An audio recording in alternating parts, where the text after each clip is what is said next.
And if Mark came first and chose not to record the resurrection, but left the women afraid in an empty tomb, what have you done? You've just undercut the authority of Matthew, Luke, and John, who proclaim the resurrection. It's that archaeology is validating what the scriptures are telling us. Alec, the Bible only has one message. It's only one message. It's how the Lord is going to conquer death to give us life. That's it. Today I'm joined with Steve Moutria from TorahFamily.org, where he teaches the scriptures for the whole family. Welcome, Steve. Hi, how you doing, brother? I'm doing great. Glad to have you. Thank you. It's great to be here. Okay, what I'd like you to do, maybe you could give a little introduction to yourself and a little bit about your journey and where your interest in end times comes from. Oh, that's a loaded question, a loaded lot right there. So let me start with where the end times studying came from. I was brought up in Assembly of God Church years ago. And I remember getting my first Bible. And I had been saved, how many different times, whatever, throughout the course of growing up. But when I got my Bible, I think it was my junior year, it changed. I got a Bible. My mom and dad gave it to me. And it's just like, I'm going, this is mine. And I started reading. And almost immediately, the first book I read was Matthew, the book of Matthew. Well, of course, when you get to Matthew 24, well, there it starts. And I think, in all honesty, that was the beginning of my studying of the end times. I had questions, and then I'm asking this pastor, I'm asking this deacon, I'm asking mom and dad, and they weren't answering what I wanted. And they had answers, but even then, they didn't jive for me. So that started my journey as a junior in high school, really digging into the end times. So the end times has always been a passion for me. Coming into the Torah, I would say that came, let me backtrack a little bit. And growing up, I was really heavily involved in our youth. Then I became a youth leader. Not long after that, I became a youth pastor. Then from there, I began doing youth evangelism. And then I actually became a pastor of a small church for a while, a year and a half. And then I went back to youth evangelism. And then I ended up doing I was a worship leader at a church. Then from there, I also went into a very large Southern Baptist church, about a 1,500 member Baptist church. And I wore all kinds of hats there. I was a youth interim, children's church interim. And then I closed out the last 5 or 6, 7 years there when I was actually over all of the live and post video editing. And that's when and from there was when we came to Torah. And from that point, John and I, we started 119 Ministries. About 5 years after that, we started, my family and I, we started TorahFamily.org. And here I am. Nice. That's a real quick nutshell there. Sorry about that. So. Yeah, no, that's good.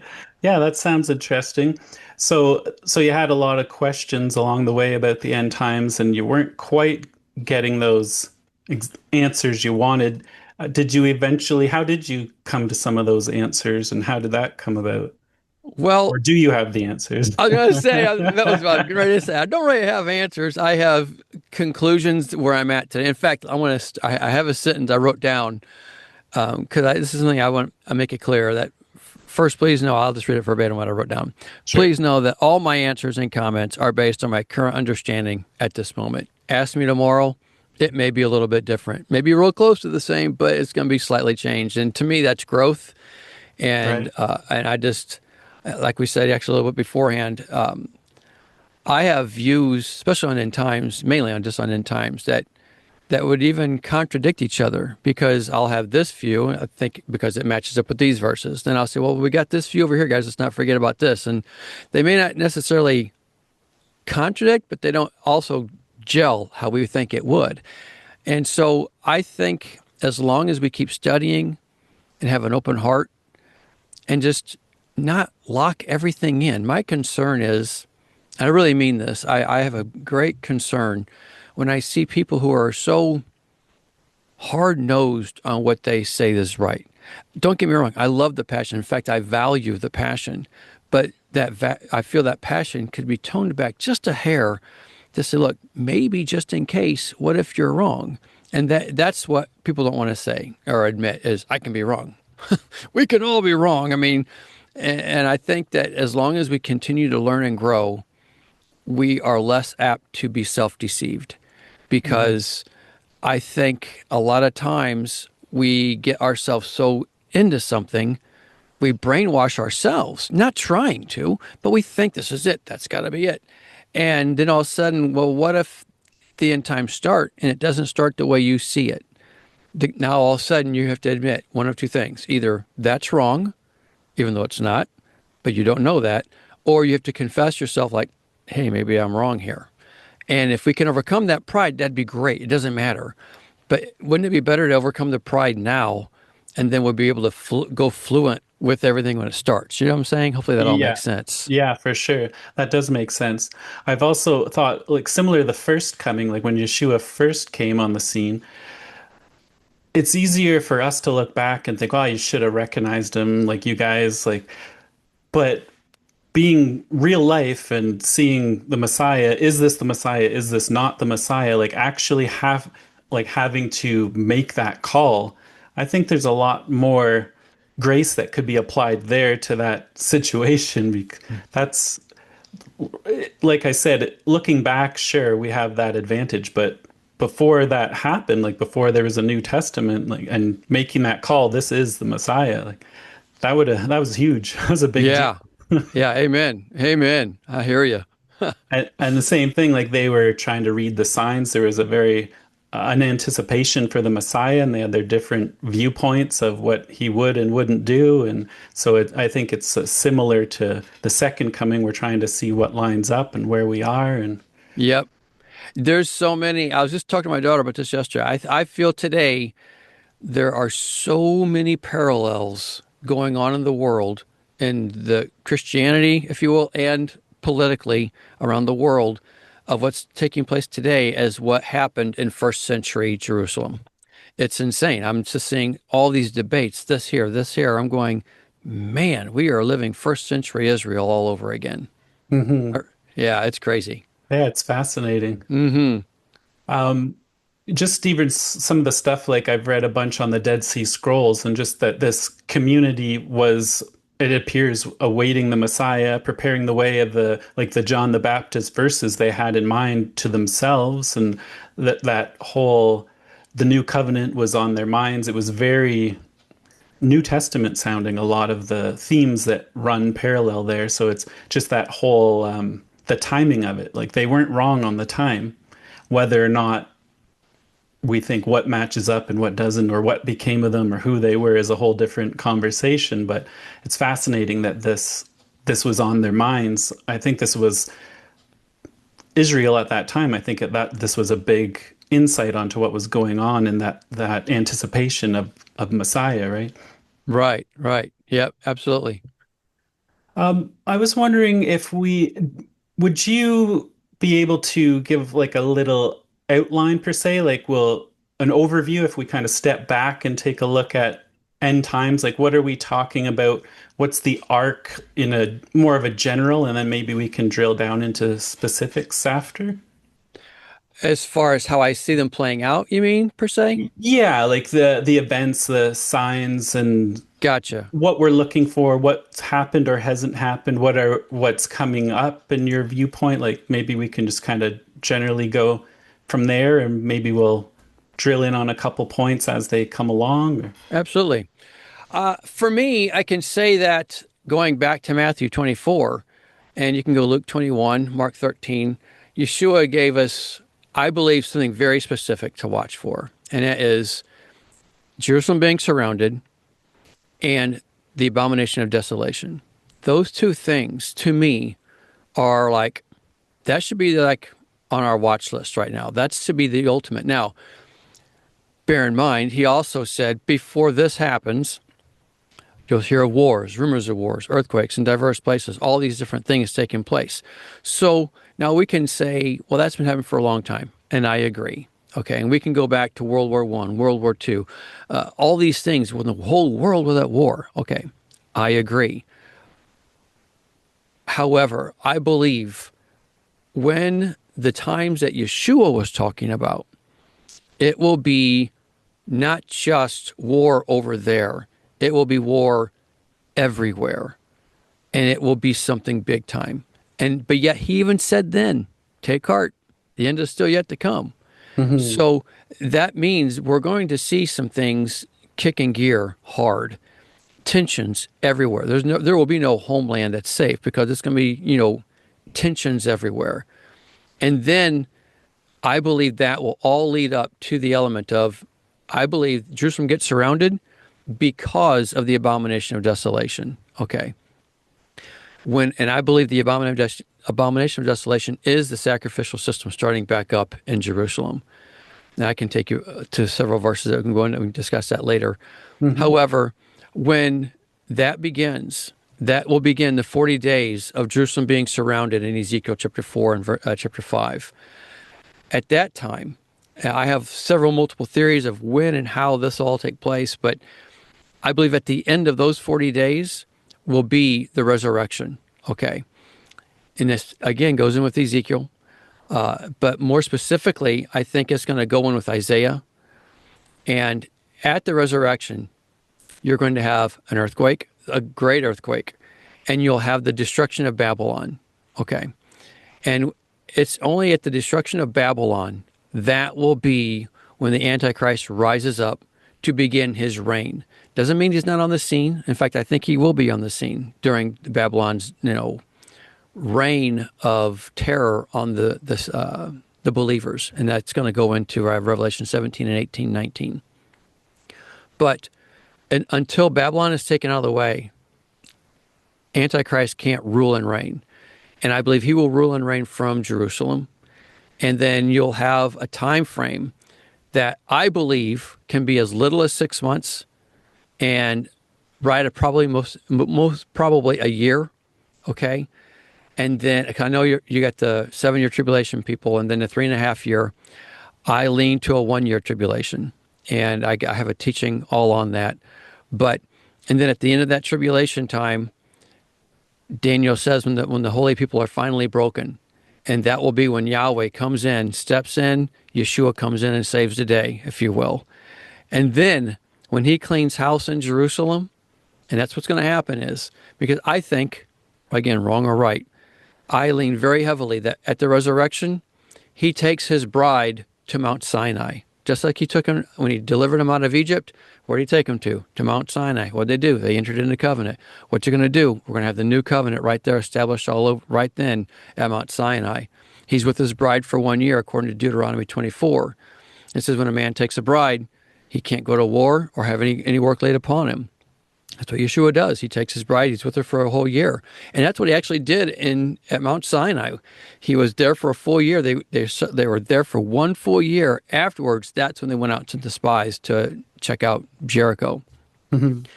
So anyway, back to the point. At that time, at the end of that year, Yeshua will enter into Jerusalem, clean house, and then he sends, according to Isaiah 66, around verse 20, he sends his people out for the greater exodus, and he brings all the people back in. And from there on out, you got the millennial reign of Yeshua. Okay, I fed you a whole lot there, just kind of spitball in there. So hopefully that made a little bit of sense. Anyway, we can discuss details from here on out. Yeah, sure. Okay.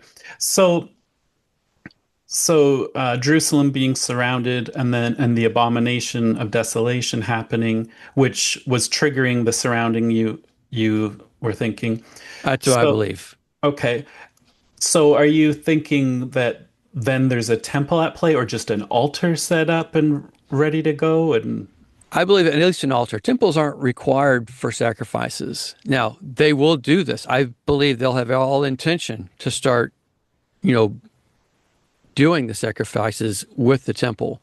In fact, I believe that the 4 fasts that are turned to feasts in Ezekiel, I think it's Ezekiel, forgive me, and that will be all in conjunction with them getting things rolling with the temple itself being reinstituted and built.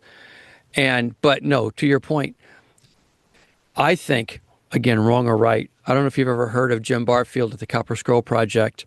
yes. Okay, I'm a big fan of Jim. We're good friends. Just talked a few weeks ago. And I think that the ark, the tabernacle, the articles that go within the tabernacle, they're all buried together. And they're buried in Qumran. Lots of debates out there of where it's all at. I get it. But I think if anyone who is willingly open to discuss it and look into it, you'll see Jim has tons of evidence pointing in his direction. And Israel knows this. And it's in the West Bank. This is why I believe we're seeing so much tension in the West Bank these days. Israel's starting to claim more and more and more and more West Bank. Why? Because they need that Qumran area claimed without hesitation and defendable so they can pull that ark out. And the second they do that, that's when it all's going to start. So back to your point, I think that necessarily they don't have to have, well, I know they don't have to have a temple, but when they see the tabernacle buried with the ark, that will ignite them to get it all. They'll set the tabernacle up right away. In fact, I have a teaching simply titled the Return of the Tent. And where it says, I think it's Paul, he said 1st or 2nd Thessalonians, where it says he sets himself up in God's temple, proclaiming himself to be God. That word for temple is actually the word for tent, okay, in God's tabernacle. And so I think that's what's going to be set up. And this goes in with my teaching. I'm going to be referencing a lot of teachings because here today, forgive me. I have a teaching titled, What is the Idol of Jealousy? And it's all about the Ark of the Covenant. And this is all regarding Ezekiel, chapters 7, 8, 9, right in that time frame. And he says he sees the idol of jealousy set up at the north side, by the north gate. Well, if you look right now, if you had a satellite view of the Temple Mount, you see the Dome of the Rock. And then if you go to the north side of it, though, you see this massive open, clear area, and you see where the north gate was. I could be wrong, but I present the evidence in the teaching that I think they will set up the tabernacle with the Ark of the Covenant and everything right there on the north side of the Temple Mount, right in front of the north gate. And while they do that, once that's established, they will plow down the Dome of the Rock, and they're going to start building that temple. And that will be all during the days of the Antichrist. Okay. Wow, like that, like to find the ark, I think that'd be amazing. Like it's going to be not just life changing, it's going to be world changing. Seriously. Yeah. I mean, it will change the whole, it's going to change everything. Yeah, that's that would be, that's amazing. I don't have words for that. Like that would just be something. That changes everything, doesn't it? Yes, it does. And it will. Yeah.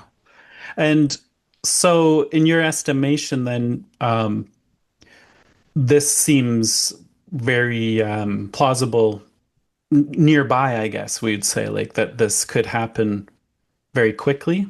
Yeah. Okay. I don't set dates, but I watch dates. Every year, I can tell you, I'll pull my calendar up and say, okay, these are the dates I'm watching for significant things to begin. And it's just how I operate. Yeshua said to watch and pray. He didn't say set dates and pray. He goes, no, watch and pray. He's already given us tons of dates in the scriptures. Anytime a date is specifically mentioned, I write it down and I put it on my calendar. I said, this date is mentioned in this chapter, this verse, and whatever. Why? I don't know.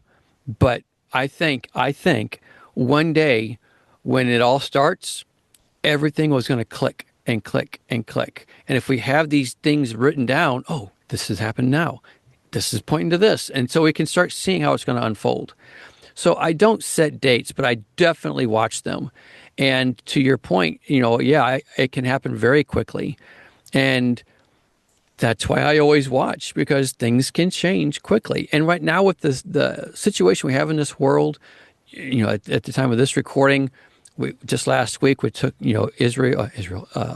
U.S. invaded Venezuela, and now all this so much has transpired just since then. And so now, and that really concerns me. I was going to do a world news update here lately, but I haven't had a chance. And us, meaning us, the United States, has going into Venezuela, a sovereign country. Don't get me wrong, the guy's bad. I get it. There's lots of things that's not right. I get it.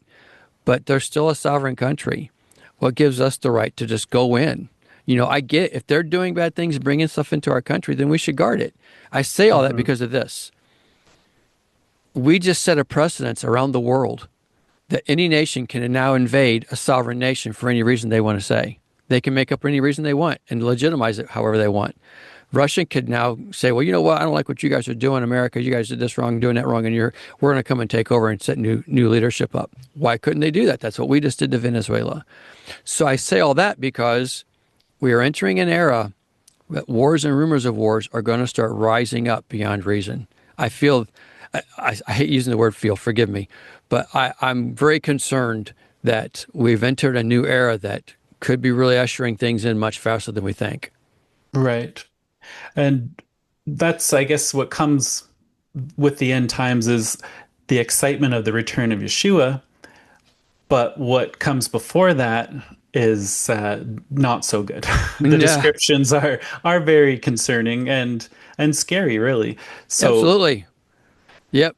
Trying to balance that, right, between protection and as you go through troubling times and then the arrival of the king is, so it's always a bit, it can be scary, but it's exciting. So it's a bit of a mixed emotions, I'm with you. I guess. Well, I don't think I'm right there with you, 100% even. My concern though is that we're not a fear. I get what you're saying, but this is where we need to be mindful of the Church of Philadelphia. The Church of Philadelphia is the only church promised to escape the hour of trial that's coming on the earth. And I think that, again, my current understanding is when you look at what we're supposed to do when we see the sign, you go, I think it's in Luke 17, and then you can also look at, even with the 10 virgins, it says, here comes the bridegroom. And then he says, what? Come out to meet him. Meaning what? We have to do something. And I'm getting ready to make a teaching about this. I get lots of questions regarding from people like, well, what are we supposed to do? Where are we supposed to go? The bottom line is, and I'm going to answer those questions for people as best I can. But the point is that there's a place of protection for the bride. And I believe that protection will be during those first 40 days when literally hell on earth, if I can say it that way. And then it's at the end of those 40 days, that's when he takes his bride to be with him. Then those who do not make the first resurrection, to your point, yeah, it's going to be rough. Because then now you're facing the days of the Antichrist. But even still, for those who are not in the Church of Philadelphia, those first 40 days, according to Revelation 18, it says how the blood of the saints was on the hands of Babylon. I mean, man, there's a lot of blood at the hands of Babylon. I'm going to switch topics ever so slightly here. Forgive me. Mm-hmm. People are not looking at what's taking place behind the scenes right now. And it concerns me. We have got so many distractions covering our news medias beyond reason. But the Noahide laws are something no one's paying attention to. And right now, Israel is working very feverishly in getting these things in place around the world. And when the time comes, when they start enforcing these, because they are already on the books in many places, they just aren't enforced. So when they start enforcing them, that's my concern. That will be during the days of the 40 days that the Babylon will start enforcing this. And yeah, according to Revelation chapter 12 and chapter 14, it says that this is the enemy, Satan himself, pursues those for two reasons. They hold to the testimony of Yeshua and keep the commandments of Yahweh. Okay. Mm-hmm. Well, the Noahide laws tell Gentiles you can't keep the commandments. That's for the Jews and Jews only. So that's what we're going to be looking at. I think they're going to be pursuing those who, people like me, like you, we hold to the testimony of Yeshua and we keep the commandments. That can be a concern for all of us. And that should be a prayer for all of us that we escape all these things that are coming. Right. And you said that, so these are on the books in a lot of places. So how do you know, I don't know if the infrastructure of how that would be is in place. Do you know, can you speak to that a little bit, or what they are? I'm with you. I have a teaching simply titled Beware of the Noahide Laws. Okay. And I go in a lot of detail as far as, these things were being introduced. I can't remember the first president, but I think it was Jimmy Carter, but it could have gone before him. And where they agreed to the Jews, so yeah, we agree to these. These look great. And so from that moment forward, every president since has kept the Noahide laws on the books in the United States. Now, again, when will it be enforced? That's the question. And I just heard, it was very concerning to me. I haven't validated it just yet, but that Israel is now actively pursuing in as many countries as they can their own, how do they said something like their own force, like a police force to protect Jews around the world. And well, the Noahide laws will be their foundation. There's just so much going on. It's hard to just get a grasp of, are we really here? Type thing. Right. And, Right. and we've heard this all of our life. I get it. I Mm-hmm. grew up in church. Well, rapture's going to happen any minute. Well, no, it wasn't. And we know that now. Yeah. But now we're seeing things. It's like, okay, now I can honestly say we need to keep our eyes open. Right. Hopefully that all made sense. I'm not going Yeah. too fast. Yeah, that makes sense. So one thing I'd ask there, and you kind of touched on it. So with what can be troubling or sound troubling, what are ways of edification do you find, or do you find, what do you focus on or point people to in that way to edify and to, To encourage? yes. Yeah. The mere fact that we're here is an encouragement. I mean, we are alive in the days the prophets wrote about. Oh my gosh. They wanted to see this. And so that is a joy, honor, a privilege, you name it. We are here. And so that alone should bring us joy. I mean, exuberant joy and a passion to make sure we are right and that we're ready for when he comes. Because, and I get it, we might have years. I don't think we have got decades. Okay, years I'll give you. But we might just have a few months. Who knows? I always watch the holy days for sure. And so, I mean, that is something that should encourage us to live all that much more closer in a relationship with our Heavenly Father through Yeshua, more like nothing ever before. Okay. Yeah, that's good advice. Um, Yeah, it is fascinating, like what you read about if you've grown up with it. I've grown up reading the scriptures. Actually, Revelation for some reason was a favorite book for a while there, but I think it was just the power and the mystery. I liked the symbolic nature of it. It was very cool, so to speak, but very Right. powerful. I liked Revelation 19 especially, where Yeshua on the horse, like that one. I liked reading that over and over again. Yeah. Yeah. Just a powerful image.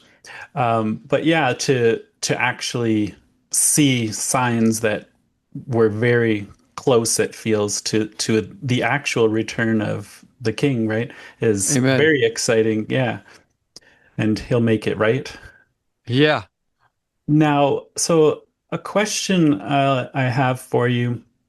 What about the two witnesses? Where do you see, and what do you see? Some people talk of it symbolically, or others are there actually two prophets, or they're this prophet and that prophet. Do you have a view there?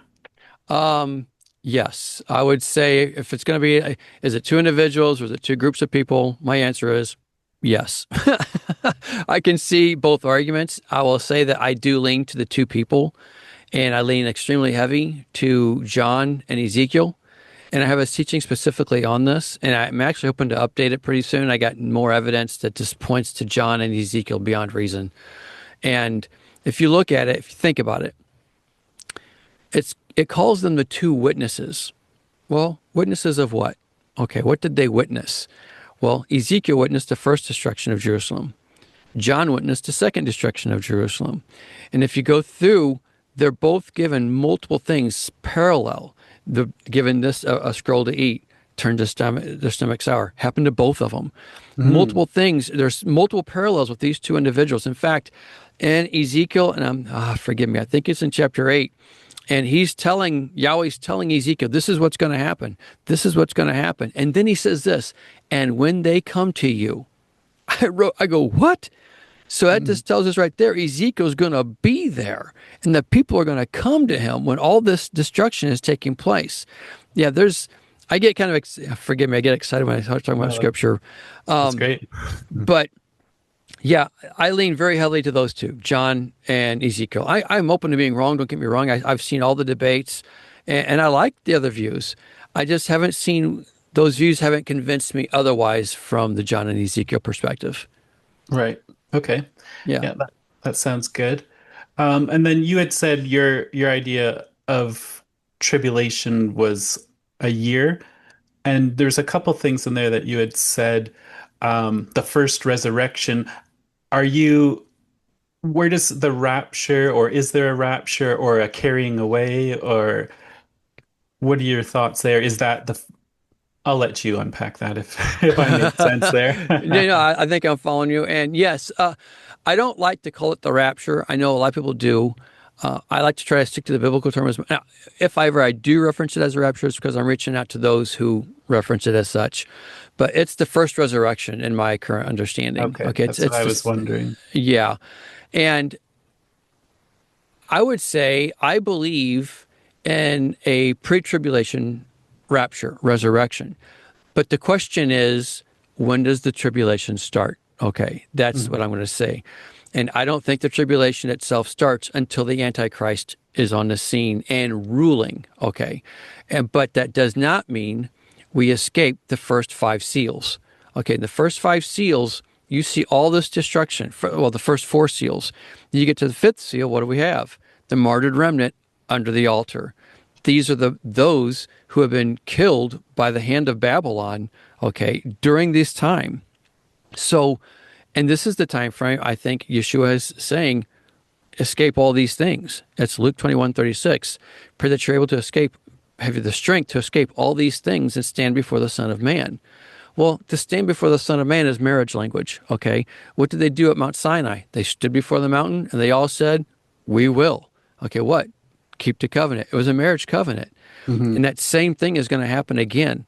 He's going to take us to Mount Sinai, and we will stand before him for the marriage supper of the Lamb, the marriage of the Lamb. Then we have the marriage supper. And so history is cyclical. He makes known the end from the beginning, from ancient times was still to come, Isaiah 46:10. So it's going to happen. Exactly when is what we're debating and questioning, not debating. I don't like using that word. Trying to reason together and find out what's this and what's that. But to the element of the rapture, resurrection, yes, I definitely believe in it. And now there's lots of people who believe, they'll say, well, there's a second Exodus, which I believe completely, I'm in harmony with you, but it's the timing and who's involved in which. The bride of Messiah is partaking in the resurrection. The rest who missed that resurrection and survive the tribulation, they at that time will go through the second Exodus. I have a teaching on that, 2 teachings actually. One is simply titled The Second Exodus, and the other one is Armageddon and the Parousia. So hopefully that can help people to reference those if they want. But the element of the resurrection, it will take place right after those 40 days, and I believe it will take place right before Shavuot. Okay, Shavuot was the day of the wedding. Well, we're waiting for, the new wedding, the new marriage supper of the Lamb, the marriage of the Lamb. And Yeshua said he would raise them 4 times. He said, this is in John, I think it's John chapter 6. 4 times he says, I will raise them up on the last day. Okay, well, what last day? That's the question. And I've presented multiple different perspectives, but the one I lean the most to is the last day of our counting. Shavuot is the only time frame we're told to count these many days. And so he says, I'll raise them up on the last day. I think he raises them up on the last day. So then we stand before him at the time for the wedding at Shavuot, which is the wedding. So Did I answer your question? Forgive me, I'm rambling quite a bit here. Yeah, no, that's good. Yeah. So in that was another aspect I was going to ask is how you see the feasts aligning with these times, shall we Yeah. say?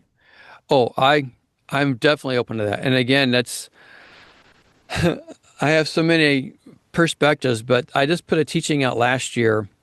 Forgive me. It's something about Passover.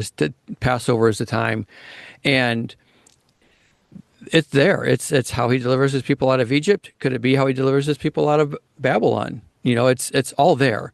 In fact, I find it interesting how we're given the 40 days in Ezekiel chapter 4, and then there's 10 days, left in the counting to Shavuot. Well, the 40 days could match how Yeshua was with his disciples, for 40 days. And then we have a 10-day lap. Well, where's that 10 days going to come into play at? I don't know. However, I can tell you that if you go to the church of Smyrna, how many days were they told they're going to suffer? 10 days. That's interesting. Yeah. So there's lots of things for us to piece things together, and we have to do our best. It's so hard because not to not do it, because we're brought up in a Greek mentality, linear this, that, linear that. But we have to remember this is a Hebrew book written by Hebrews for Hebrews. So we've got to put on the Hebrew mentality of trying to fill these gaps in with what was being done. In fact, if I can jump a gun a little bit, I don't know if this is going to bring this up at all, but when we talk about the beast that comes out of the sea in Revelation chapter 13, well, you've got the second beast that comes out of the land. Well, you've got the first beast has what? 10 horns. Second beast has 2 horns. Now, everyone's trying to go, well, this is the European Union here, this is that there. And everyone's focusing on these 10, and they're not even focusing on the 2. Well, when a Hebrew reads that, they'll go, 10, 2, well, wait a minute. 10 tribes in the northern kingdom, 2 tribes in the southern kingdom. And it's the Antichrist bringing the fake Israel back together again, if you will. In fact, I'm sorry, am I rambling too much? No, it's good. Yeah, I'm following you. Yeah, keep going. When I look at parallels in the scriptures, I get excited about them. Well, Yeshua is the king. David said he'll always have one on the throne. Yeshua is that promised descendant, okay? So here's Yeshua with his bride out in the wilderness. When you got the Antichrist ruling in the city, okay, over all of Israel. Well, where's the parallel? If you go to King Saul, Saul was the rejected servant, the rejected king. Where was he at? Ruling in the city. And then you got David, who was what? The anointed king, even though you've already got a king over there. Where was David at? He was out with his men out in the wilderness. The parallels are all over the scriptures. We just got to look to find them. Yeah, that's fascinating. That's one of the things that when it's so vast and that's especially say like Revelation and times can be challenging because it is so vast and having symbolic nature, and it's hard to be like this is what it is. And I think that's maybe why we have so much discussion and varying opinions that can be fun to explore and just keep meditating, but it's not something just a one and done, where you just read it over and okay, I got this, put that in your pocket. Right. If you don't mind too, I feel like with covering the 6-month tribulation / 1 year, I kind of feel like I need to discuss that a little deeper just to make people make sense, because obviously we got the 1,260, we got the 1,335, you got the 42 months, you got the times and a half times. People always say like, this is it, Steve, come on, this is it. And I get it. And I have a teaching, if you want to get into more detail, that's what I'm going to probably cover right now. It's called Declaring the End from the Beginning. That teaching, I show how 6 months is it could literally be as short as 6 months regarding the tribulation itself. And I don't have the verses in front of me because I'm just pulling this by random, forgive me, but it's somewhere around Leviticus, and I think it's in chapter 20. 3 times Yahweh says to his people, if you rebel, I will do this to you. And this is, but if you remain stiff-necked, I will multiply your afflictions by 7. 3 times he says he's going to multiply their afflictions by 7. So he means, basically, I'll give you this punishment, this little punishment to kind of correct you, pull you back in. But if you don't, I'm going to throw the book at you. That's what's going to happen. I'll give you the maximum punishment. My current understanding is this. I believe when we read the 1,260, the 42 months, all these different time frames, that is Yahweh, out of his anger, throwing the book at us. This is it. Get ready. But yet we have Yeshua saying what? If those days were not cut short, no man would survive. So now we know the days are cut short. Well, if he can multiply it by 7 back here in Leviticus, then that would tell me the maximum he can cut it short to is by 1/7. And then if you go 42 months, divide it by 7, what do you get? 6 months. Okay. And if you go from the time of Passover, what's Passover to Shavuot? 6 months. So you can be having something of that nature. You can also have the 1 full year. So he can cut it as short as a year, and keeping in parallel with what he did with keeping his bride out in the wilderness for 1 full year. And then they went off to start, taking over the rest of the world, if you will. Well, Middle East. So, I mean, the whole point is it's all going to parallel somehow, some way. We've got to be looking for this. If we keep ourselves stuck to the 1,260 because it says this, well, what does it say here? What does history show us? What does Torah tell us about these things? Because to me, that's the basis. That's the foundation. In fact, a lot of people don't get it. I brought this out, I think, in our Abomination of Desolation teaching. When you see it says in Revelation, I think it's in chapter 19, where you see, oh no, it's chapter 20, forgive me, I can't remember it exactly, but it's where you see the Antichrist and the false prophet are thrown alive into the lake of fire. Okay, well, where's that from? Why would he do that? There's got to be a precedence. Well, there is a precedence. If you go all the way back to the Korah's rebellion, you've got these people trying to take over the priesthood. Okay, what happens? They're trying to take over the priesthood. How do they die? Their family, them and their swallowed up alive into Sheol. And then you go a few verses later, Yahweh tells Moses to have Aaron grab all their censers to boil them down and then melt it down and pour it over the altar of incense. And he says that will be a reminder to all that only people from the lineage of Aaron are to be the ones who offer incense here. And if anyone else does, guess what he says? The same fate will overtake them as overtook Korah. So what do you have back with the Antichrist and the false prophet? They're offering up the incense. And in fact, that's when it says, I'm really rumbling, forgive me. I get excited. That's great. That's good. When you look at, this is in 2 Thessalonians, I think it is, and it says he sets himself up in God's temple. Okay, to say he sets himself up in God's temple means he's setting himself up as a high priest, because only the high priests are allowed inside the Holy of Holies. He sets himself up. That's what, and we've seen kings who try to do this. So now you got the high priest and the Antichrist, who are what? Going into the Holy of Holies, or into and offering, actually could just be the holy place, and offering the incense there. So them two people are now declaring judgment that Yahweh declared back here at Korah's rebellion in Numbers chapter 16. So now Yahweh said, same judgment happens. So what happens to them? They're thrown alive into the lake of fire. Everything is, there. We just got to find it. You know what I'm saying?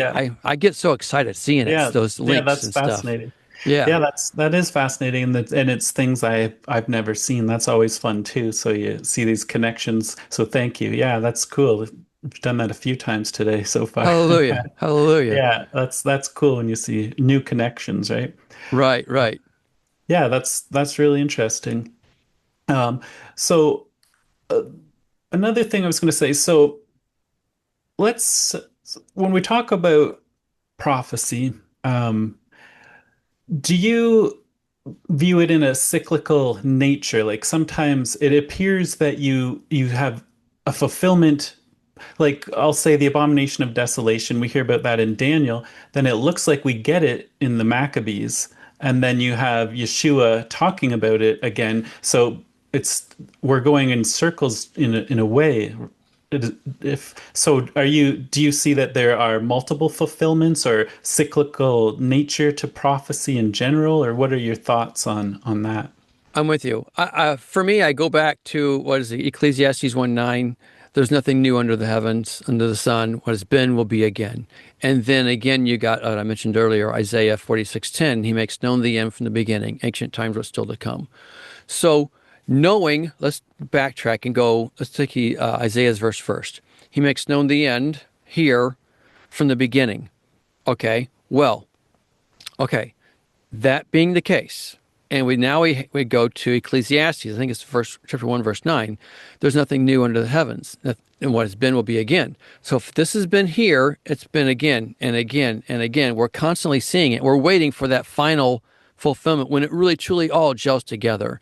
This is a topic that gets brought up with a lot of the view called preterism. Mm-hmm. They believe that everything was fulfilled in 70 AD. I get it. It makes perfect sense because of this, because of that.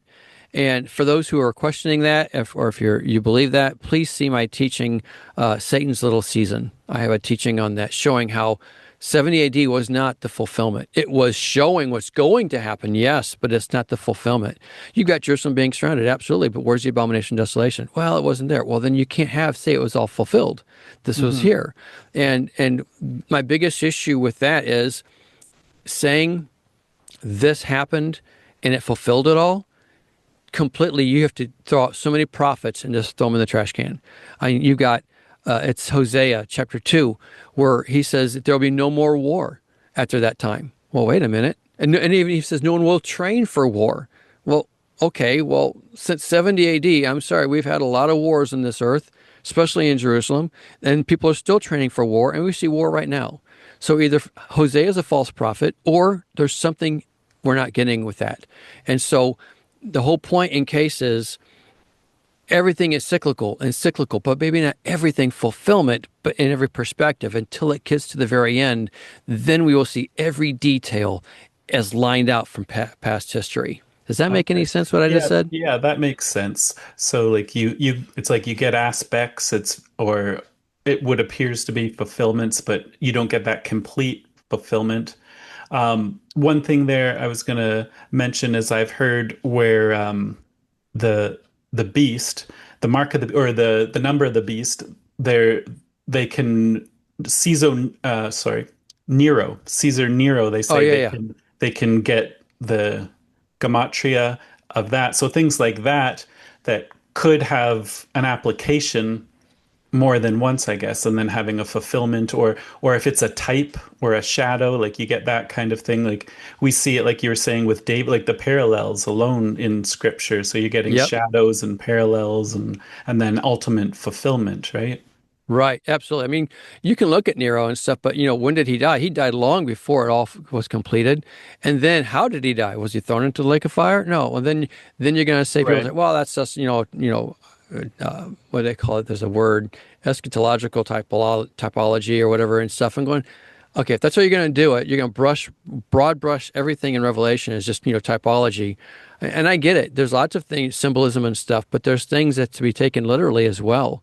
And that's why I think we need the Spirit to lead us and guide us in these things. As with the rest of Scripture, you can get all the knowledge you want. In fact, I know a whole lot of professors who know the Scriptures a whole lot better than believers do, but they don't apply it because why? They don't believe it. And so you've got to apply what you believe. You've got to live what you believe. You've got to put it into your life. And then when you start doing that, he'll start giving you a little bit of pieces, a little bit of that. And all of a sudden, his understanding starts flooding into your heart. And it makes sense. Why? Because it came from him, not from knowledge. Sorry, I'm starting to preach. Well, that's good. Keep it going. Yeah, like that's definitely a very good word, right? The Spirit, like you need the Spirit, to worship in truth and spirit. And that too, like just having the Spirit, like reading in the prophets, like Ezekiel 36, 37, I think, where he'll give them the Spirit, or in the new covenant and the Spirit in the heart, right? The new heart. Right. And then, in my understanding, realizing that when Yeshua came on the scene, that's what he was going to do, is deliver the Spirit. And that's what the prophets were talking about, like him giving you the Spirit. But I was seeing it in a fresh way. It's something that or you think just like growing up around it, and then to see it again and just be like, wow, like this is what the prophets were talking about, is what he's about to do. Like he's about to give them the Spirit, right? Right. And make all this happen. So, and that having the Spirit, you got to have the Spirit, right? Right, right. I mean, Yeshua said the Spirit would remind us of everything he said and taught. So I mean, that's why we need to grow in his understanding. It's so funny because at our fellowship, we haven't been together for a while, but when we would meet, everyone, talks about, we should read the Torah portions and stuff, and we do that. But we always start with the New Testament. We always start with either Matthew, Mark, Luke, or John or something. Because why? Because that's where Yeshua is explaining the Torah. There's no questions. It's like, we have it where he's given us right here. And so Yeshua is the one that we need to seek his wisdom. And the Spirit gives us that wisdom. And to pray for it, I think, is an understatement of our need to do.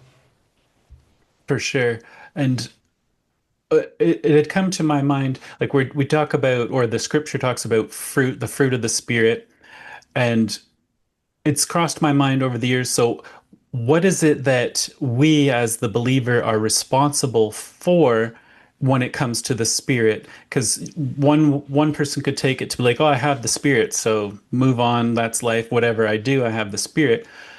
He just does it all. But then it came to mind that the fruit, like a farmer works pretty hard. So how do we cultivate and help grow, or what is our responsibility, if you get what I'm saying there, in bringing forth, helping to have that Spirit develop and grow within us? Right. Well, I'll tell you, it leads me to John, is it in 13, I think it is, where Yeshua says, I'm the vine, you're the branches. If you don't bear fruit, you're clipped off. So if you just say, I've got the Spirit and he does it in me, and then but yet you don't care to prune that fruit in your life, you're looking to be clipped here real soon. It seems to me, according to Yeshua. Right. And a phrase I always say is, faith is the root, obedience is the fruit. And so we need to do our best in pursuing obedience to him every day in what you know. And now, obviously, we don't know everything, but what you have been given wisdom on and understanding on, walk and grow in it. As you begin to be fruitful and obedient in that and faithful in that, he'll open your understanding for more things down the road. And then you can grow in that wisdom, grow in his Torah. But I think the biggest thing is we have to pursue obedience in him with a faithful heart and a joyful heart to know that this is life. I have a teaching called What is the Gospel? And the gospel, because everyone talks about the gospel being Yeshua dying on the cross. Okay, I get it. And it is good news. That's what gospel means. But we also have Yeshua preaching the gospel, okay? And I forgot, I don't have the reference in front of me. Well, what was he preaching? You can't say he was preaching he's going to die on a cross, because why? Because when that happened, the disciples were like completely lost. They couldn't believe it.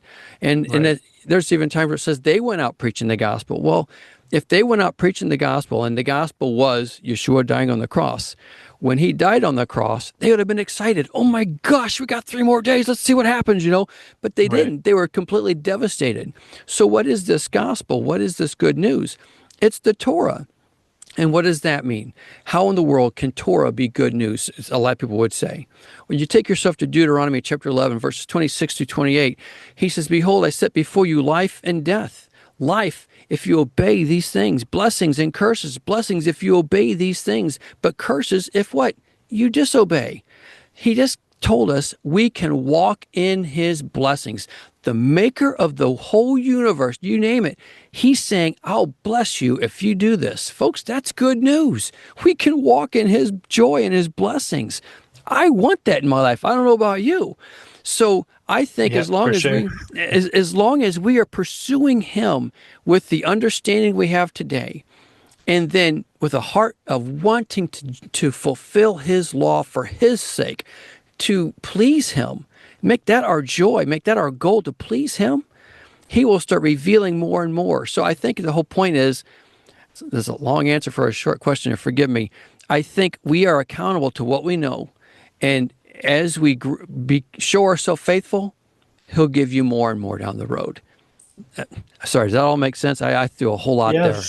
sure. Yeah, that makes a lot of sense. That's perfect. Yeah, and yeah, I think there's lots more I'd love to speak to you about, but I think at that point, I think maybe that seems like a good place to end with the spirit there and just drawing Okay. closer to him and seeking him with all of our heart, mind, and soul.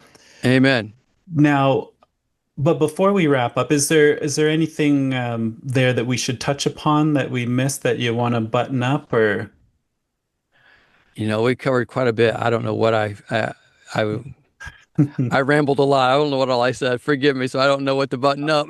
Yeah, that's okay. Yeah. I think it's such a vast topic that it's Yes. it's hard to just pin it all down. So perhaps another conversation, another time we can drill in on another theme within that. That'd be fun. So with that, I'd say where can people find you? And so you mentioned a lot of teachings. I'll try to get some links in the description. Where should they go for connecting with you, your teachings? Absolutely. The best spot is torahfamily.org. Again, that's torahfamily.org. And we have our YouTube channel, but it's not really organized as well as I would like to make it, if you will. Whereas if you go to our torahfamily.org, you can search a specific teaching in our search thing, and you can just go to all the categories. It's a lot more simpler and easier, in my opinion. Okay, yeah, I'll get a link for that up there, and people can check out your teachings. You got a lot there that could unpack a little more of what we've kind of just quickly gone through, right? Yes, yes. Okay, well, thank you very much for joining me. Thank you, brother. It's been a joy being here.